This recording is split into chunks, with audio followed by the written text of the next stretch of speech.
Greetings to all learners. Myself Sharda Devre, Associate Professor, Government College of Pharmacy, Amravati, Maharashtra, welcomes you to the Lecture 6 of Week 2, Raw Material Cultivation, Collection and Processing on Good Cultivation and Collection Practices Guidelines that are given by WHO, NMPB under the AYUSH Ministry and a voluntary certification scheme for the medicinal plant produce, conservation of rare and endangered traditional plants.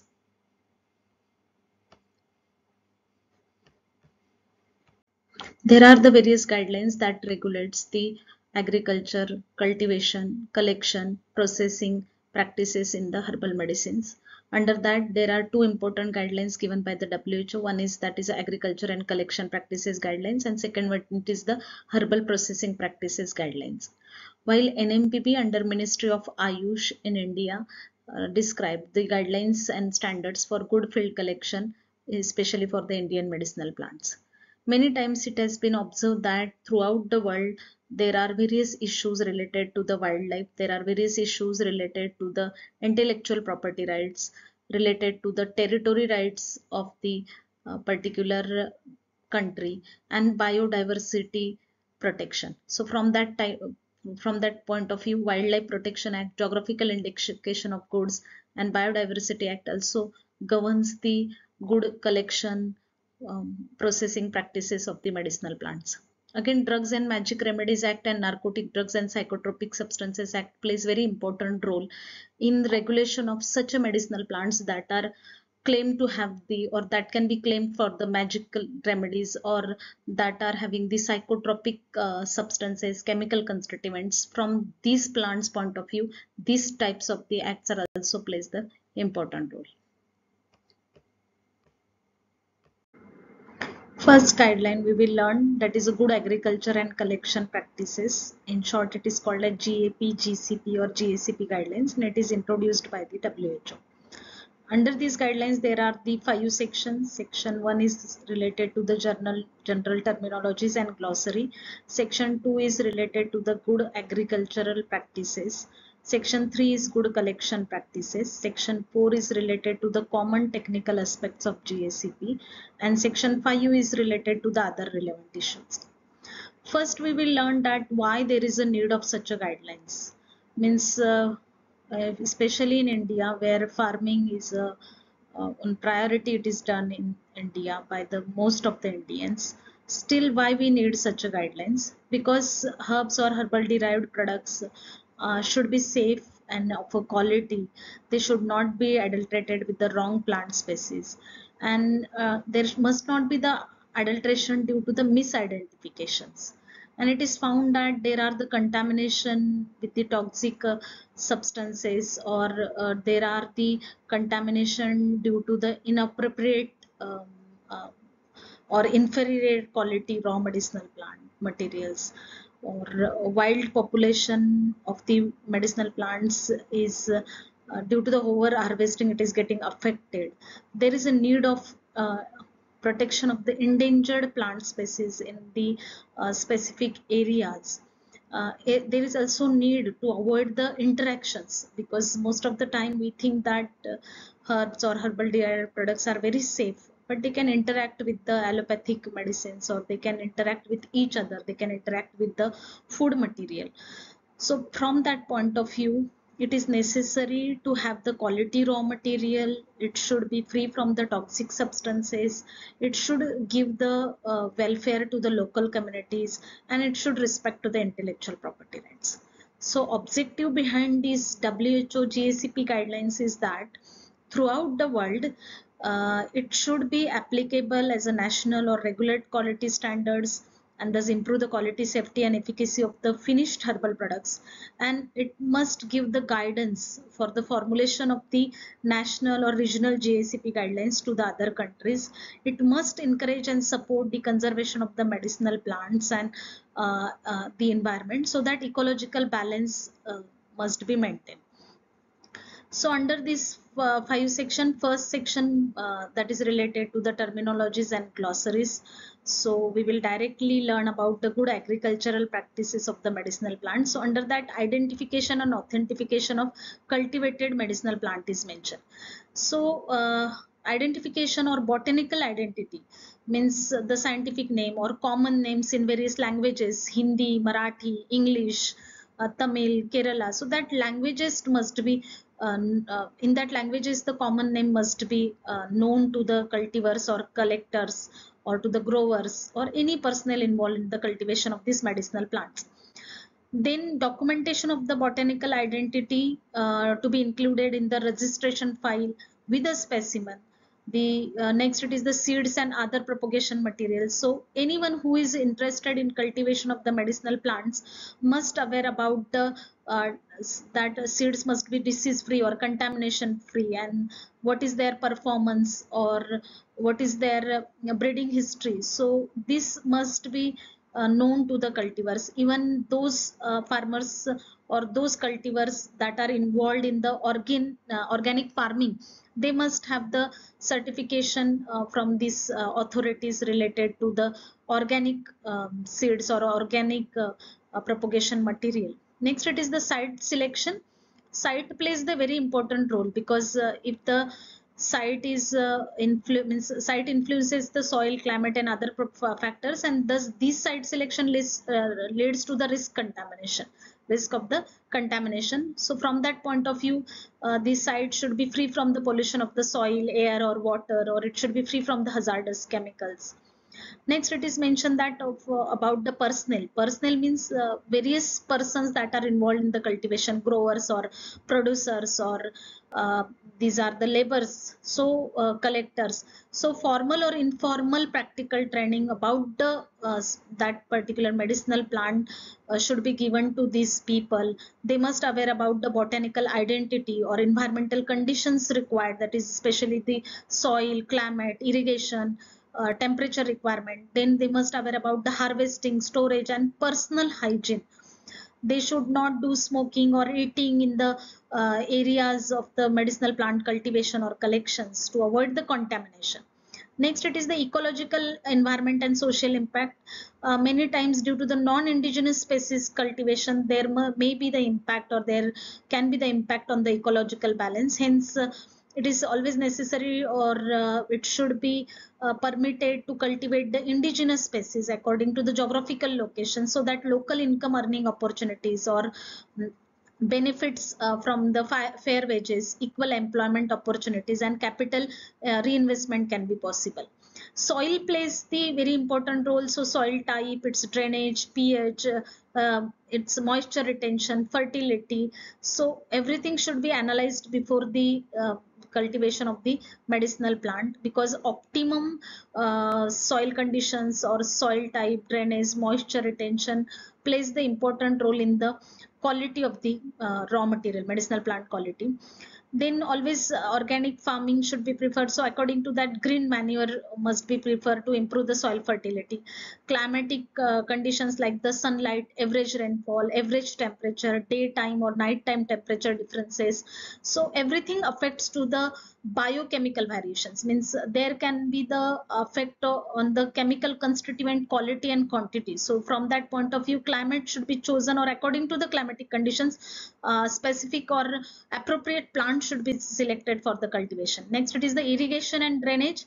So in this most of the plants need the less irrigation, more drainage is required, or some plants need the lot of irrigations, high altitudes. So according to the plant, geographical area should be selected, and according to that, irrigations plans should be created.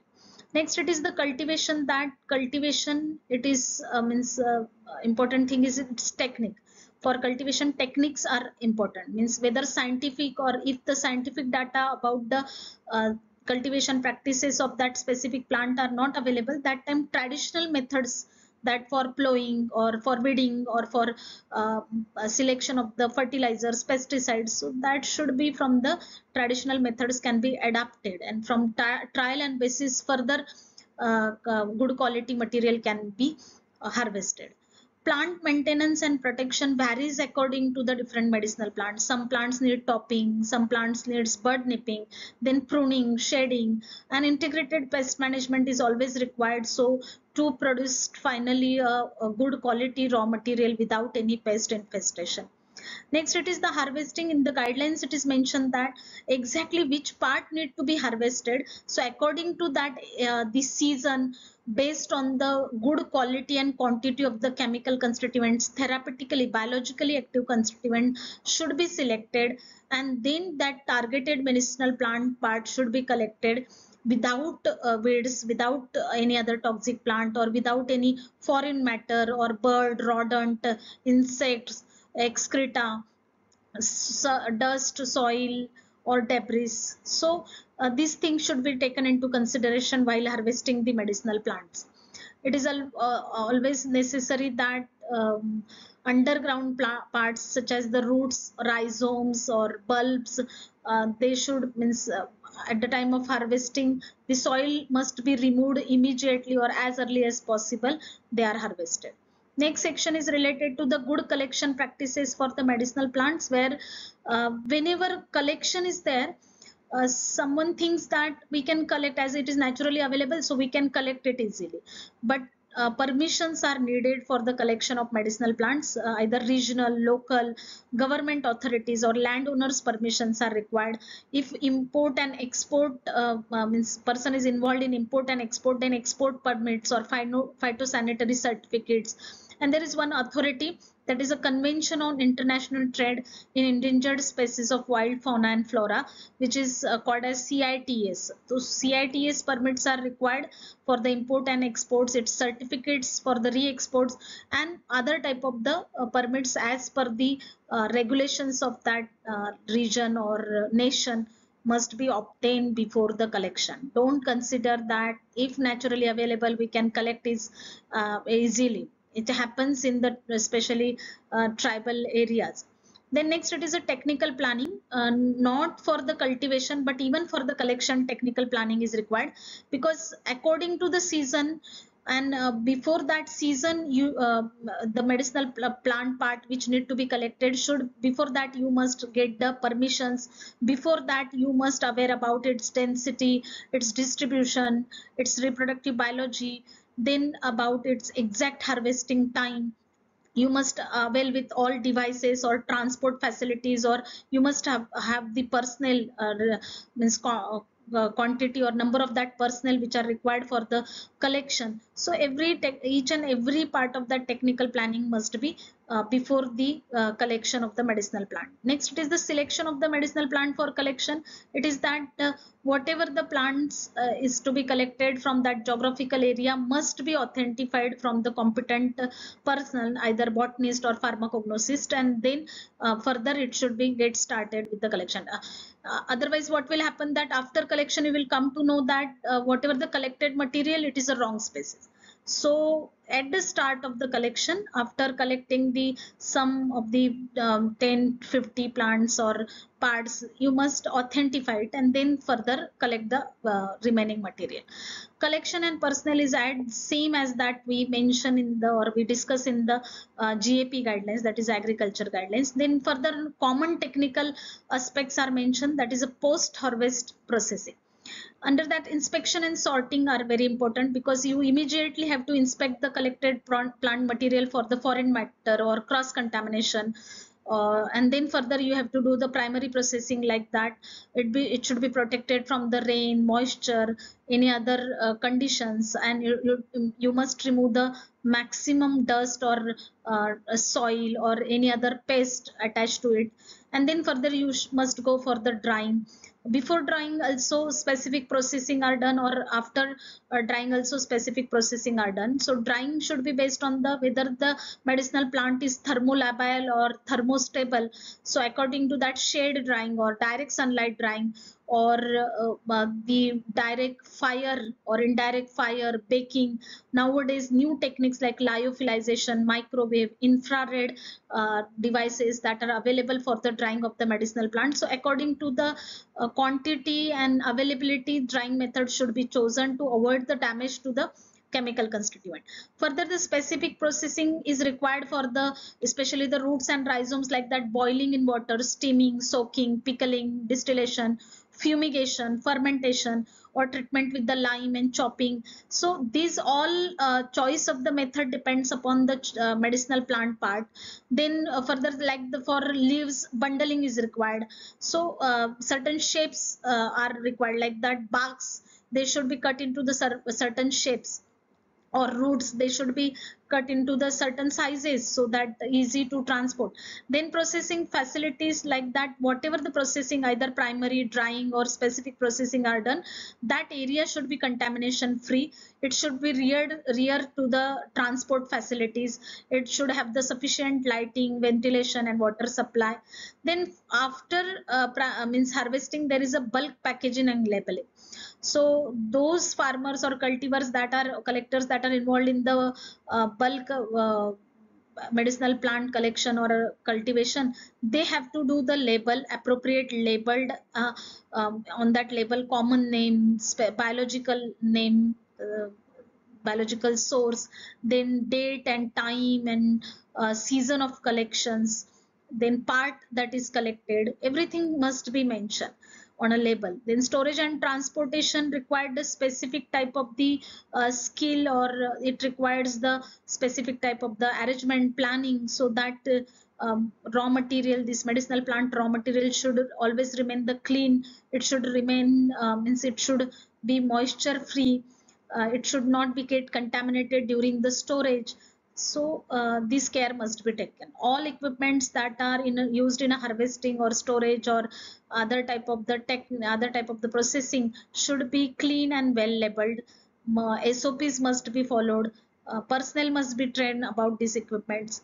Then certain expert representatives of the producers and buyers, they inspect according to the national and local regular authorities, and they give the quality assurance certificate, or they try to maintain the quality of the collected raw material, and they used to guide to the farmers or cultivars and collectors. So everyone who is interested in the cultivation must aware about these guidelines. Further, it is that documentation. We think that it is very easy to cultivate the medicinal plants, but like food crops, it is not that much easy. Means you must follow certain type of the standard operating procedures to get the quality material, to get the quality therapeutic biologically active constituents. Then the personnel that are growers, collectors, or producers, various types of the laborers, like the handlers or processors, they all aware about the GAP guidelines, that is a good agriculture and collection guidelines, and they must follow it also. It is very necessary that just awareness is, or just to get no knowledge is not necessary, application is also important. Then other relevant issues, that is ethical and legal considerations, that there are certain ethical codes or norms of the community of that particular country. Some of the beliefs on that plants are there, and there is a convention on biological diversity. So all these things must be respected by the cultivar as well as the collectors or growers. Then intellectual property rights and benefit sharing is important, so that the compensation to the natural or actual owner, either it is a tribal people or traditional knowledge holders, so it must be discussed in writing and prior to the collection or cultivation. Then the most important part for the conservation of medicinal plants throughout the world, it is that the threatened and endangered species must be, or these type of species which are mentioned in the red list, must be collected or cultivated with the relevant permissions according to the national or international laws. So thus in this particular guideline, various aspects are covered. Let's learn WHO guidelines on good herbal processing practices for the herbal medicines. In these guidelines, there is a introduction, then good herbal processing practices for the production of herbal materials, then herbal preparations, then that is processing practices for the herbal dosage forms, and then technical issues supporting the good herbal processing practices, and last section is other relevant issues. There are 4 appendices that are given in these guidelines that are actually the model formats for the good herbal processing practices for the herbal materials and for the herbal preparations or herbal dosage forms. And there are 2 appendices for the processing facilities for the post harvest processing and herbal preparations and herbal dosage forms, so that one should get idea exactly which type of the format should be there or processing facilities should be there. So these guidelines actually want to tell all of us that the safety and quality at each and every step of the production of herbal medicines plays the very important role for the quality medicines or quality finished products, and hence there is a need of a guidelines which covers the herbal materials, herbal preparations, herbal dosage form processing. And thus the objectives of these guidelines are to provide the general and specific technical guidance on all the processing techniques involved in this particular 3 types of the materials, and these should become the model for the formulation of national or other regional herbal processing guidelines and monographs, so that means there are certain nations, they don't have their own guidelines, so they can follow these guidelines, and thus these guidelines can able to contribute to the quality assurance and control of the herbal materials, herbal preparations and herbal dosage forms. So before starting the section 1, we must learn about certain definitions, certain terminologies. If we understand these terms, then we will better understand these guidelines. So the terms like herbs, herbal materials, herbal preparations, finished herbal products, herbal dosage forms, that we learn. So herbs means any plant part like the leaves, flowers, fruits, seeds, stem, wood, bark, roots, rhizomes. These are the parts of the plants are called as the herbs. Either they are entire or they are fragmented or they are in a powder form. While herbal material means in addition to these herbs, when fresh juices are there, gums are there, fixed oils are there, essential oils, resins or other processed dry powders are there, then that are called as the herbal materials. While herbal preparations means whenever there is an application of the any physical or biological process like the extraction, fractionation, purification, concentration, then that preparations are called as the herbal preparations. Finished herbal products means it consists of the one or more herbal preparations made from the one or more herbs, and this preparation should be added with only the herbal materials or herbal preparations. Means if there is addition of the synthetic compound or chemically defined natural compound, then these are not considered as a herbal. So one can understand that how in on internet or newspaper advertisements or in television advertisements, most of the products are claimed as a herbal, but these products are generally added with chemically defined substances, so they are not considered as a finished herbal products. The next terminology is herbal dosage forms. So herbal dosage forms means the physical forms physical forms of the herbal products like the liquid, solid or semi-solid, and they are with or without the excipients like the tablet, capsules or pills, solution, suspension, decoction, creams, ointments, gels. So like these are called as the herbal dosage forms. So these are the terminologies that help to understand these particular guidelines, and also these terminologies help in national or international market of herbs and derived products. So second section, that is a good herbal processing practices for the production of herbal materials. Under that, in a general information, it is mentioned that uh, all type of the herbs that are subjected to the series of the good practiced post harvesting procedure as per the GACP guidelines, and this includes especially the inspection, sorting, primary processing and drying.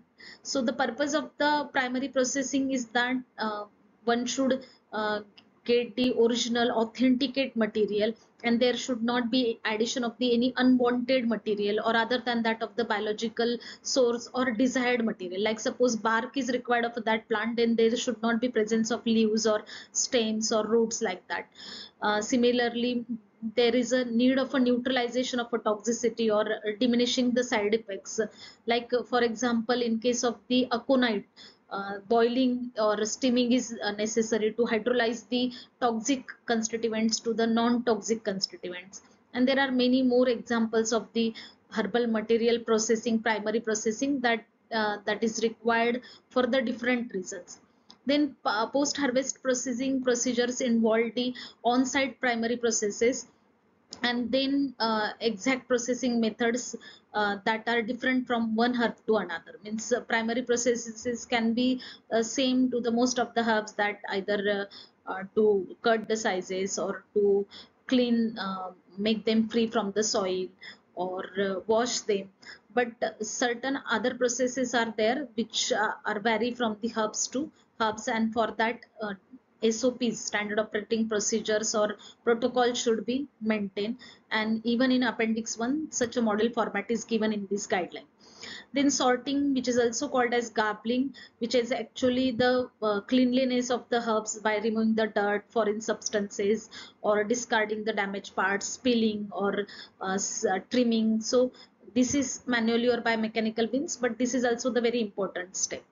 Then under primary processing, according to the different herbs, different processes are there, like washing, cutting, or it is like that boiling, paraboiling, which is also called as blanching, then steaming, packing, stir frying, fumigation, irradiation, sectioning, comminution, and there are lot of procedures. There are organized and unorganized drugs. Means unorganized drugs like gums, resins, mucilages, or exudates. So for that, different type of the processing technologies are utilized.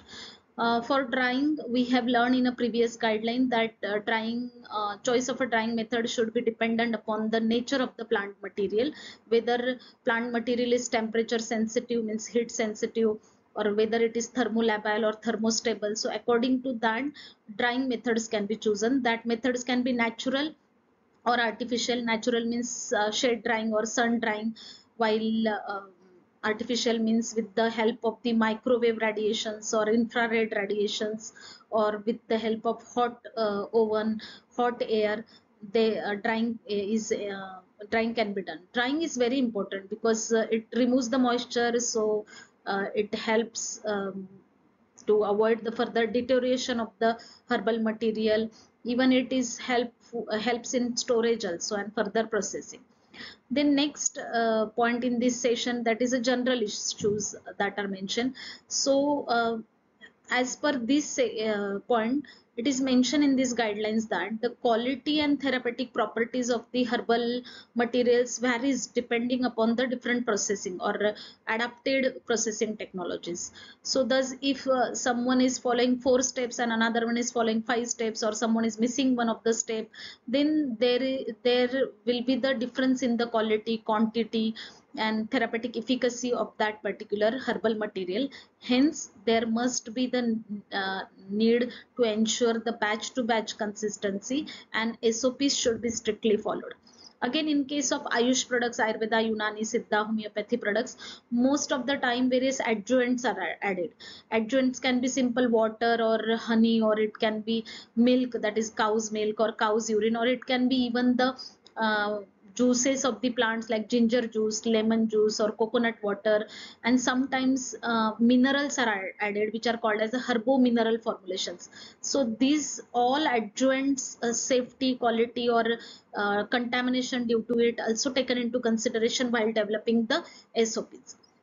Next point in this section is the documentation, which is very important, that name of the herbal material, it plant part, then site or location of the collection, then the supplier or collector, its name should be mentioned, then whether it is dried fresh or means whether it is obtained fresh or dried, that must be mentioned, dates on which it is collected or processed, and what exactly processing done, methods utilized, or in detail master formula, quality control parameters, for marker compounds, active compounds, if assays are there, then storage conditions, containers utilized for the storage, shelf life, and other related tests must be documented well.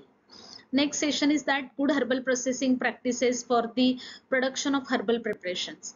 So we already seen that herbal preparations means where physical or biological processes are applied, like the extraction, distillation, fractionation, concentration and fermentation.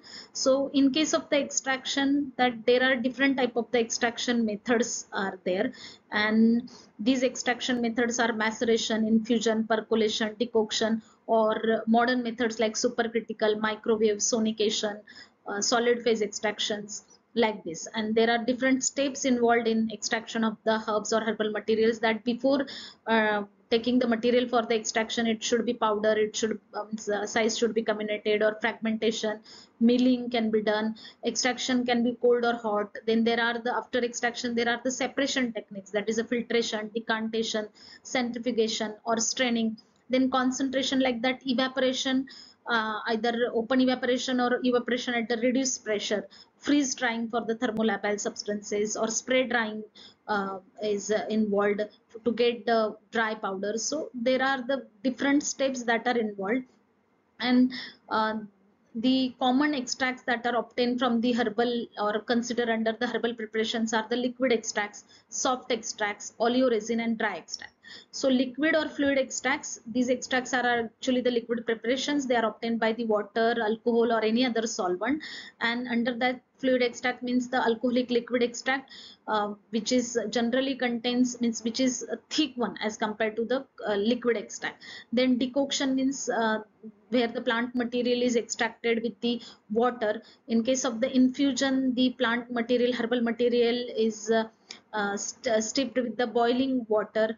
And tinctures are alcoholic or hydroalcoholic extracts of the herbal materials, where 1 part of the herbal material and 5 to 10 parts of the alcohol or alcohol water mixture is utilized. So in infusion, like a decoction, we are not boiling material for long time, or in infusion it is for short time the herbal materials are boiled. In case of the tinctures, they are more alcoholic preparations than that of the decoction and infusion, which are water or aqueous preparations. Then macerates means by the preparations which are prepared by soaking the herbal material in a solvent for the specified period of time according to the herbs, that is usually for 30 minutes, or in as per pharmacopoeia even up to the 7 days we can obtain the macerates. Then soft extract means which is a semi-solid extract, and which is obtained by the total or partial evaporation of the liquid extracts. Oleoresin, it is a semi-solid material and it is composed of the resin as well as the essential or fatty oils. So resin itself, as per the definition, it is the means it contains the components that are volatile as well as non-volatile. Then next it is a dry extract. Dry extract, it is a solid preparation, it is completely dry powder which is obtained from the complete evaporation.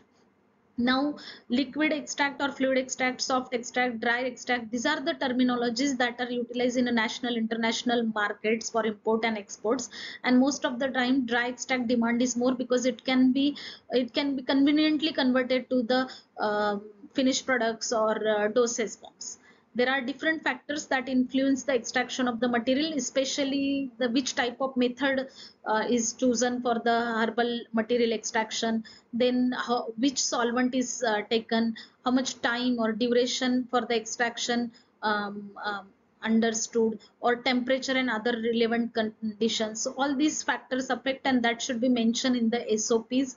Then choice of the extraction methods depend that whether the material is hard or soft, and what type of stability or solubility or structural complexity, structural chemical complexity is there, properties of the chemical constituents, all these able to define exactly the choice of the extraction method.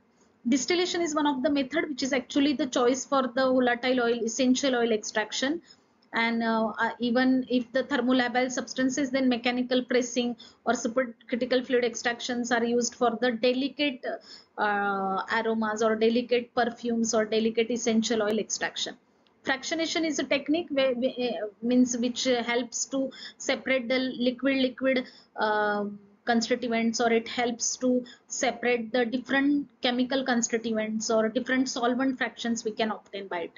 And concentration and drying, which is again depend upon the nature of the plant material, nature of the extract, whether thermolabile constituents are present or thermostable, and according to that directly the heating is done, or if thermolabile are there, thermosensitive are there, then fish dryers are used. Spray drying is also commonly utilized for concentration and drying, or if free flowing powders are required, then drying is done on the inert excipients like the methyl cellulose or maltodextrin, so that the final finished product can be completely dried and can be utilized further for the finished product development.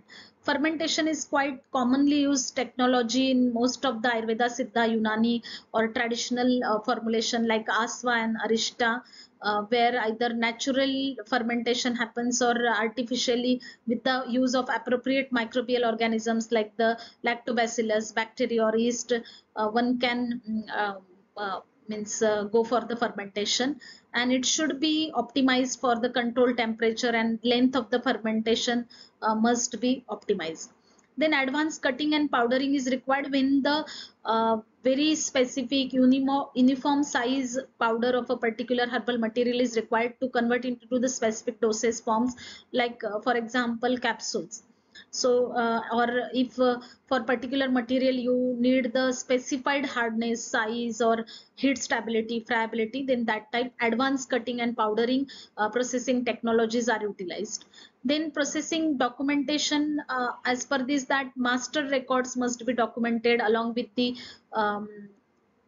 SOPs, that is standard operating procedures, and then botanical information, batch number, dates of receipts of herbal material, person in charge, then quality assurance manager name, previous processes, then details of the procedures including the quantity of the herbal materials or extraction solvents, then ingredient list along with their weight, batch production, quality control parameters from simple quality control parameters like the identification test to up to the assays, then storage conditions, container quality, shelf life or any type of the test that must be documented.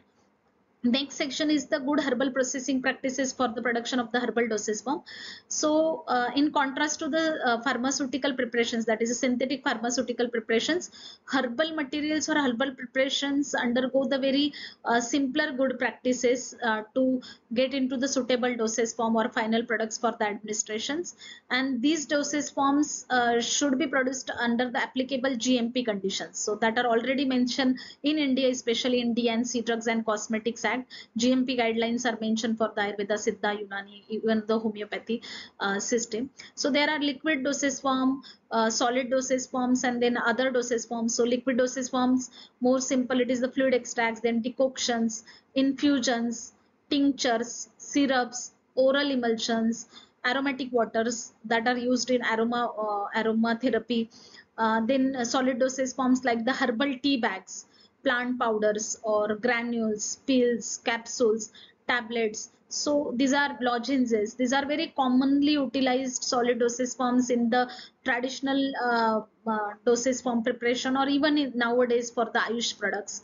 Other herbal dosage forms that are for the Ayush products are the ointments, creams and gels or inhalers, plasters and patches, or medicated oils again for the aromatherapy or further hair, and especially for pain relief and all these things. In these guidelines, technical issues supporting good herbal processing practices are mentioned. Under the processing facilities, they have given the Appendix 4 and Appendix 3, where the design, ideal design and construction is mentioned. Under the packaging and labeling, it is necessary that processed herbal materials or herbal preparation or dosage form should be packaged as quickly as possible to preserve the quality and to keep it away from the any type of the damage due to the moisture, temperature or pest, and immediately label should be affixed to it. In that the name, date of processing or batch numbers, expiry date, etc. should be maintained. In storage and transportation, it is expected that all processed herbal medicine should be properly stored, preserved, and first in and first out principle must be followed, so that it will protect the these all type of the different preparations from the damage.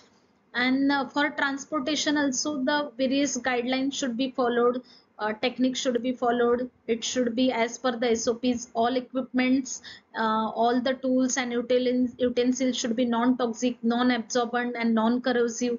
For quality assurance and quality control, internal as well as external quality control should be, or auditing should be done. For documentations, all SOPs including the processing, transportation, storage and their dates should be documented. The personnel should receive the proper formal or informal training related to the harvesting technologies, processing, or for the toxic and allergenic herbs, safety, handling, their own hygiene, and then about the national, regional or local regulations.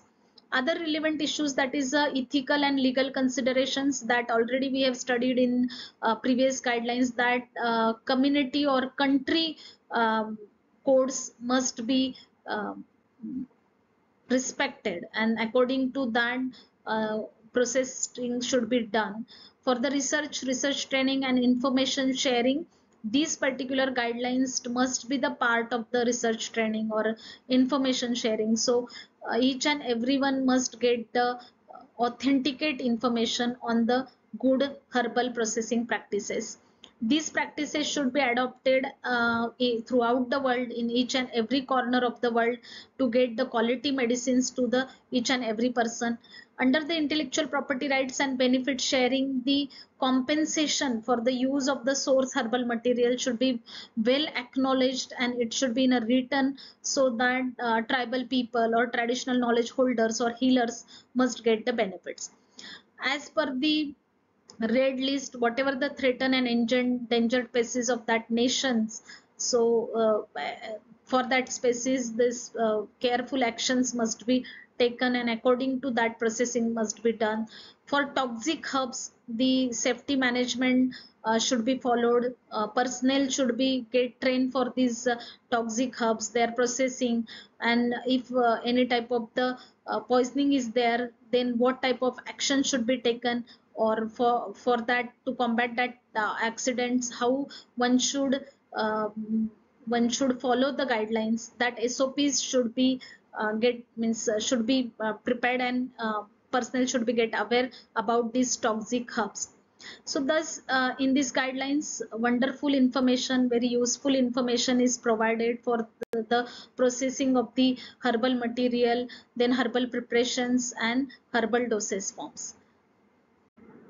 Now we will learn about the NMPB guidelines and standards for good field collection practices for the Indian medicinal plants.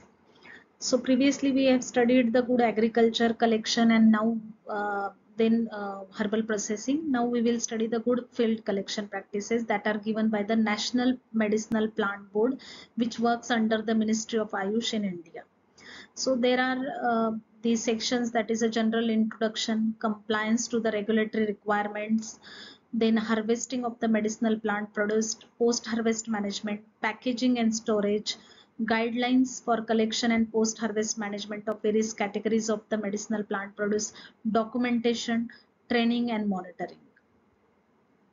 So under these guidelines, it is expected that the one should get encourage and support the conservation and sustainable utilization of the medicinal plant for intergenerational equity. Then ensure the consistency in the quality of raw materials and safety efficacy of the herbal formulations. There must be avoidance of the contamination and toxic adulteration in the medicinal plants. There must be minimization of the negative impact in the management of the medicinal plants. There must be training and benefit sharing for the collectors or other stakeholders of the medicinal plants. There is an encouragement for the documentation of the required informations related to the medicinal plant produced, and then equitable returns to the collectors and stakeholders. So thus these guidelines are very important, as these are Indian guidelines, so these are more focused on the local requirements, that what and how these encouragement to the different stakeholders along with the quality control of the medicinal plant produce can be maintained.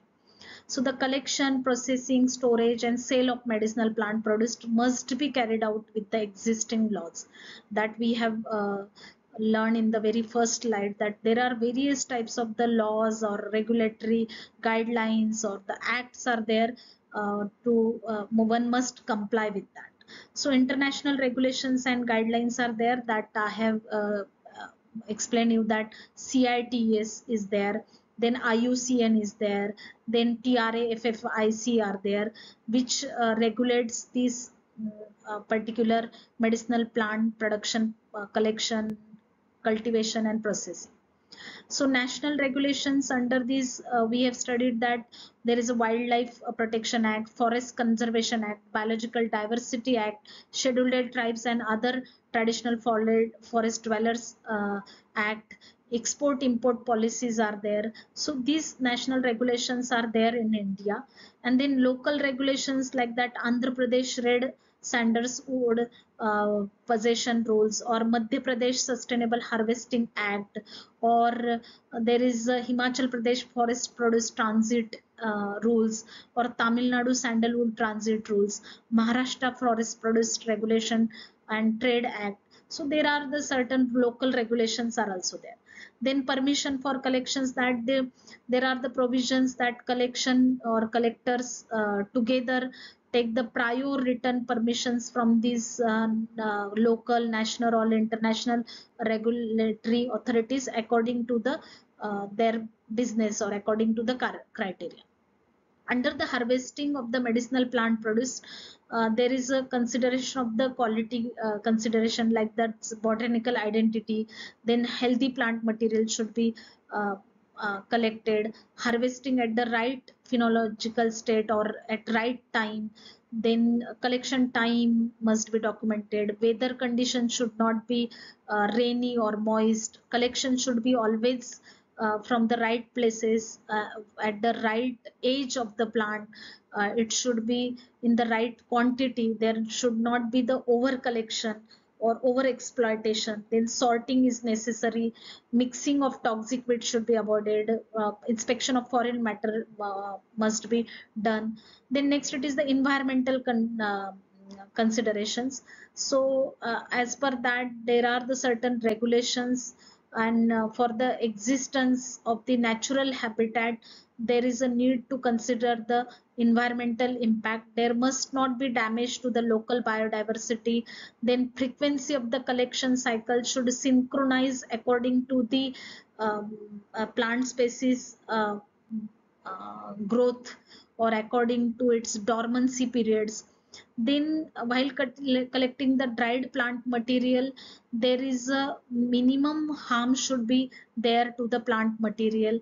Whatever the equipments are utilized, that should be non-toxic, and that should not cause the cross contamination. Under the social considerations, as per the Biodiversity Act, there is a need to consider the local suitable equitable employment opportunities, fair wages, and there must be the equitable benefit sharing mechanism to get acknowledge the people of this particular biodiversity. Then health status of collectors, that they must be free from the allergies or certain type of infections, so that there must be the protectives like the safety shoes or gloves or eye and nose protections, and there must be the respect of the cultural considerations or cultural local community benefits of that plant. Under post harvest management, primary processing, drying, which are already we have studied in the previous two guidelines, for the packaging and medicinal plant produced, various packaging materials or acceptable packaging materials in accordance with the stakeholder discussions must be utilized, and these prototype labels are given in the appendix 2 of these guidelines. Storage of the medicinal plants produces, again that we have studied in the previous guidelines, that it should be appropriate, it should protect the plant material from any type of the damage. Then further it is that guidelines for the collection and post harvest management of various categories of medicinal plants. Like that there are the various categories which are not mentioned in previous two slides: underground parts, annual herbs or whole plants, then stem bark, or stem or wood, leaves, flower and flower plants, fruits and seeds. Means generally fruits and seeds are collected at maturity.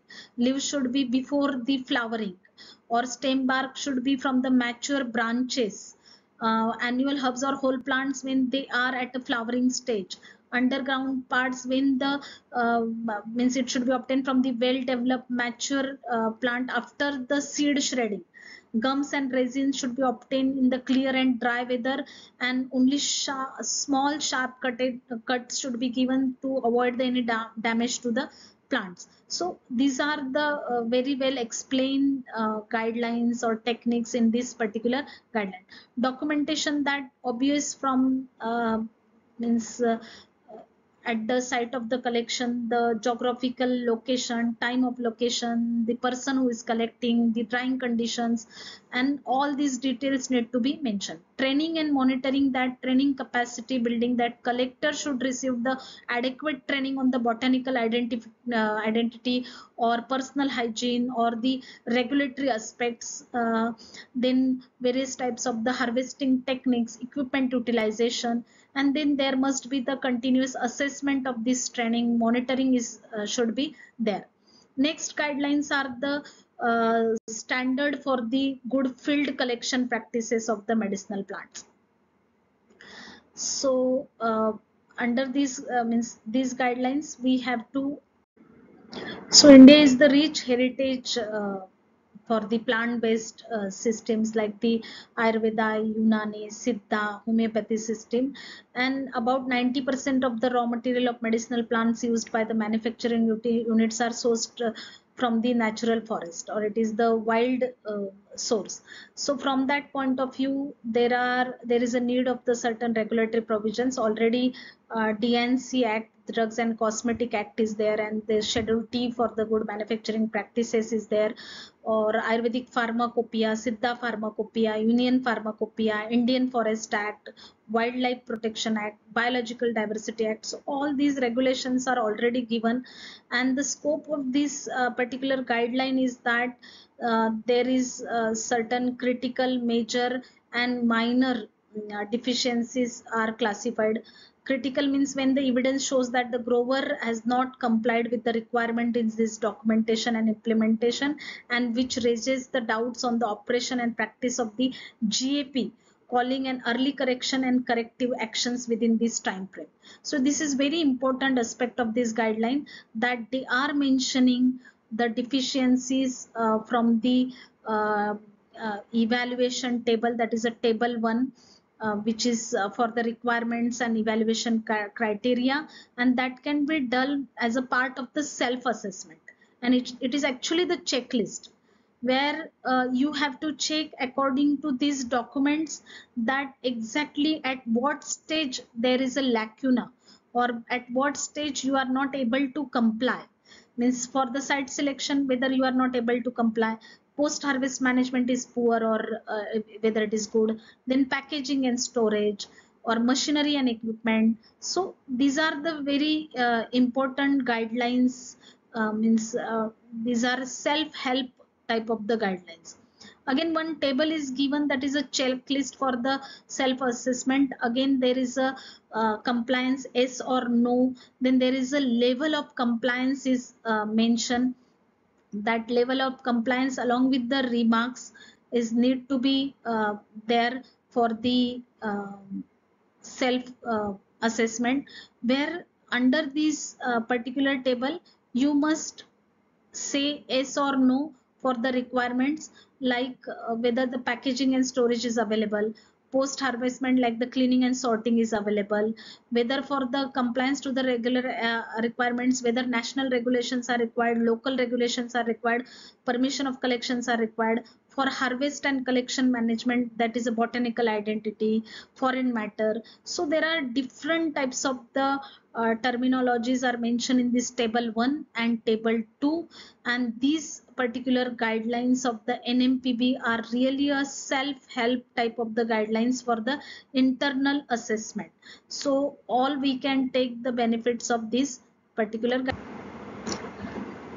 Then annexures are mentioned. These annexures that are A, B, C, D, E, F, G, which are act as um, a model format for the various types of the packaging material or information on the container label or passport data sheet for the medicinal plant produce, and various harvesting type of the selected medicinal plant, like that for underground part or for leaves or for fruits, etc., is mentioned.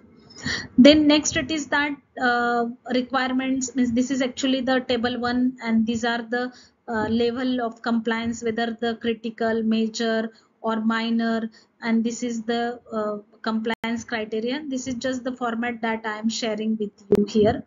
Next, it is the voluntary certification scheme for the medicinal plant produce. So every time there are the doubts in mind that what we are cultivating or collecting, that who will certify it, isn't it? So already in one of the guideline I told you that there are the authorized certifiers. So the certification is available at 2 levels. Option 1, that is individual producer collector applies for the certification and gets the certification for his her own produce. And option 2 is that a producer collector group applies for the group certification, and the producer group as a legal entity gets the certification. The control criteria and compliance criteria checklist in the annexure A and B based on the respective standards shall be used both for internal and external evaluation. That annexure A is the checklist for the self-assessment for the good agriculture practices for the medicinal plant produce, and annexure B is the checklist for self-assessment for the good field collection practices. So agriculture and collection, these are the means cultivation and collection, these are the two different things, and according to the annexure and A and B, you have to do the self-assessment. Then authorities will come, they will do the check again the analysis through the checklist, and then they will certify. Certified products are always have the different type of the value in the market. Then there is a conservation of rare and endangered traditional plants as per the IUCN. There is um, a different type of the categories, that is short forms to that: extinct, extinct in the wild, critically endangered, endangered, vulnerable. And here it is the list of that particular species, that how many species are extinct, how many species are vulnerable, how many species are near threatened, how are least concerned, and where data is insufficient. Here it is the updated list of the medicinal plants that is a critically endangered, like the aconitum, chastamenthum, aqualaria, malacensis, and all these are there. Endangered, again the aconitum heterophyllum, that is a different species. Then angelica glauca, cinnamon begeti.